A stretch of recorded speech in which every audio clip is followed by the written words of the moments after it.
こんにちは、工具屋てっちゃんです。今日の工具屋てっちゃんがおすすめしますはこちら、クニペックスのパイププライヤーです。はい、こちらの商品の特徴をポイント3つでねご紹介していきます。まず1つ目ですね。見た感じコブラに見えますけれどもパイププライヤーですからね。はい、ここがパイプの R に合わせて R 形状になっているということですね。はい。コブラですとね、どうしても肘型になってますんで点で当たるんですけども、これはですね R になって面で当たるようにね、なっているということです。そしてポイント2つ目ですね。パイプ、鉄のパイプだけではなくて樹脂のパイプとかもありますね。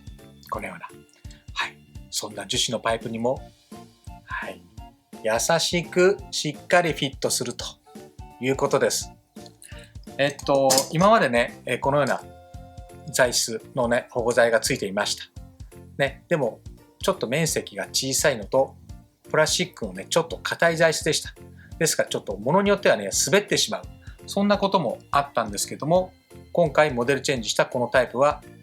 2種類の材質、赤い硬いところと柔らかいブルーのねソフトな材質になってますんで、はい、しっかりね優しくしっかり掴むことができるということです。で、ここですね、消耗品になっちゃいますね。消耗品になってしまうんで、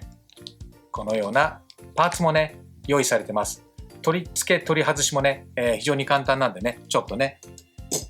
やってみますね。はい、まずねここにネジがあります。外側にネジありますんで、ドライバーでこのように回します。そうするとですね簡単に外れます。中はねこんな風に溝が切ってありますんで、ここにはめてまたねネジで締め込むだけです。ね、簡単に取り外し取り付けができます。はいね、こんな感じです。はい、いかがでしょう。ね、簡単にね、これね取り付け取り外しできますんでね、ご安心いただければなと思います。そして3つ目のポイントですね。はい、コブラのように見えますね。ここはもうコブラのような構造ですから、当然3枚合わせでしっかりつかめますし、口が開きます。最大でですね75パイのものまでねつかめますんで、名前もねパイププライヤーということで、設備系のね配管系とか、そういう作業をされる方が多く買われるんですけども、75パイまで開きます。ですからオートモーティブでもね、そのようなパイプのものを掴む場合、例えばフィルターレンチ、ね、オイルフィルターなんかを掴むこともできるんじゃないでしょうか。当然ね、こういう